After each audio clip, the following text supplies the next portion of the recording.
Университетский музей истории и просвещения Коми-края, пожалуй, лучшее место для презентации издания о Синюкове. Сегодня здесь собрались самые близкие – родственники и друзья известного советского геолога, историки, библиотекари.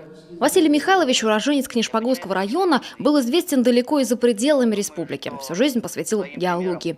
Профессор, заслуженный деятель науки и техники Коми СССР, трижды лауреат Сталинской премии. Ученую степень доктора получил за открытие нефти в древнейших осадочных толщах Восточной Сибири, причем без защиты диссертации. Автор книги, племянник Синюкова Альберт Попов, всю жизнь посвятил сохранению памяти о выдающемся родственнике. Последний раз издание перепечатывали в 70-х. И вот, спустя почти полвека Одиссея Василия Синюкова снова увидела свет. Книга бережно сохраняет все то, что было написано автором в 1977 году.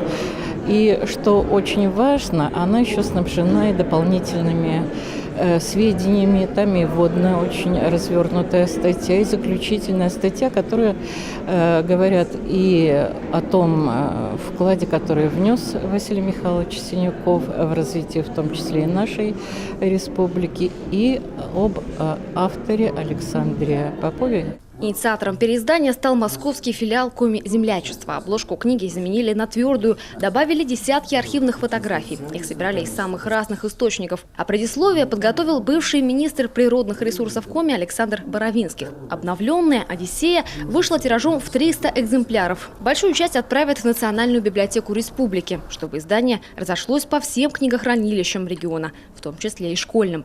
Большой излом прошел по памяти наших предков. Сейчас мы возвращаемся к этой памяти, к памяти наших предков. Я думаю, что молодежь, конечно, немногие знают своих героев, своих отцов, прадедов. Вернуть вот эту память, историческую память, это наша задача. Задача каждого из нас, неважно, ты геолог или ты, так сказать, технарь, это не важно. Важно, чтобы молодежь помнила свои корни и стремилась, чтобы Республика Коми выглядела на общем фоне, так сказать, достойно. Синюков изучал развитие геолого-разведочных работ в Тимано-Печорской провинции, принимал участие в разработке стратегии поисков нефти и газа, руководил важнейшими исследованиями. Он часто бывал в Сыктывкаре, Ухте, многих удивлял своей невероятной энергией, находил время и на семью, заезжал в родной Книжпогосский район. Сегодня родственники вспоминают его как доброго дядю Васю, так любившего играть с ребятней.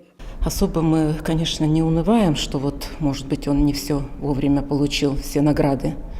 Но самое главное, что остался в памяти у нас, у всей родни. Родня очень большая.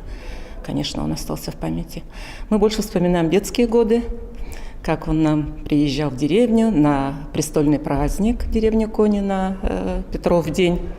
И, конечно, он только появится, поздоровается и собирает всех детей. Так, концерт ставим, то жмурки начинаем играть в сарае, там где-то чего-то, в прятки. Вот побудет какое-то время, и уже надо ему улетать, уезжать. По роковому стечению обстоятельств не стало Василия Михайловича во время научных исследований. Он скончался от травмы, полученной во время взрыва в ходе эксперимента по строительству беструбного тоннелепровода. Но память о нем будет жива вечно. Неспроста Одиссея Синюкова уже долгие годы бестселлер для многих ученых-геологов.